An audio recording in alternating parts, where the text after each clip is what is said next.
Meestal kom ik hier om te zingen voor jou. Ja.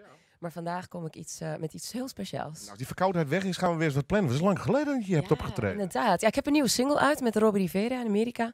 En die wordt nu geremixed door Roger Sanchez. Okay. Ja. Grote namen weer. Benny Benassi. Maar die gaan we volgende keer doen. Ja. Maar nu kom ik voor iets heel speciaals. Vertel, want ik heb hier een poster, maar het is ook radio. Dus vertel even het verhaal. Ja, het verhaal is een beetje droevig. Elke 19 seconden wordt een vrouw gediagnosticeerd ergens op de wereld met borstkanker.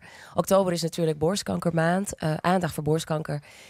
Ik zing, ik spreek in, maar ik ben ook Zumba-instructrice. En ik dacht, ik kan wel Zumba geven op een sportschool of voor een paar vrouwen. Maar ik kan ook Zumba geven voor een hele volle zaal, voor het goede doel.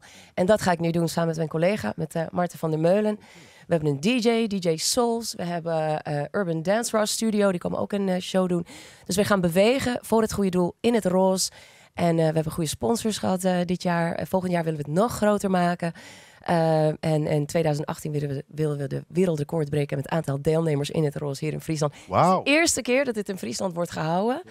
Dus het idee is inderdaad om te dansen voor het goede doel.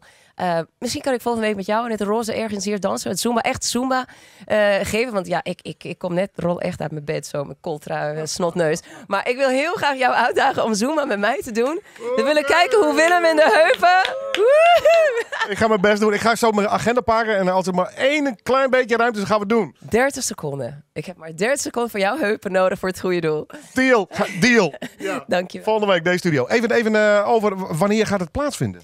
Het is 18 oktober. Dat is volgende week zondag in Zalenschaaf. De deuren gaan open vanaf 2:30. We gaan echt beginnen van 3 tot 4 met Zumba. Dat is echt een Zumba fitnessles. Dus we hopen een volle zaal die meedoet. En daarna gaan we swingen met ons DJ. Lekker dansen. Het idee is inderdaad om ook jonge dames. We willen heel graag jonge dames ook bewust maken van een groot probleem. Het is niet alleen oudere vrouwen die dit krijgen. Helaas kent iedereen iemand die dit of heeft meegemaakt of nu meemaakt. Het is afschuwelijk. Dus we willen inderdaad heel veel aandacht geven aan borstkanker. Dus vandaar. Dus 18 oktober, volgende week. Party in Pink Friesland. Is er een site? Het staat op Facebook, Party in Pink Friesland. Hashtag. Ik twitter als een gek. We gaan deze week heel veel promotie doen. Dus ik hoop dat we heel veel mensen, heel veel deelnemers krijgen. Mannen, vrouwen, kinderen, opa's, oma's, iedereen welkom. Het wordt één groot feest in het roze voor het goede doel. Aandacht voor borstkanker. Volgende week vrijdag ben je hier weer. Yes! Ja, gaan we doen. Ja, is afgesproken. Bij deze. Dankjewel, lieverd. Ja, succes met je verkoudheid. Dankjewel, jij ook.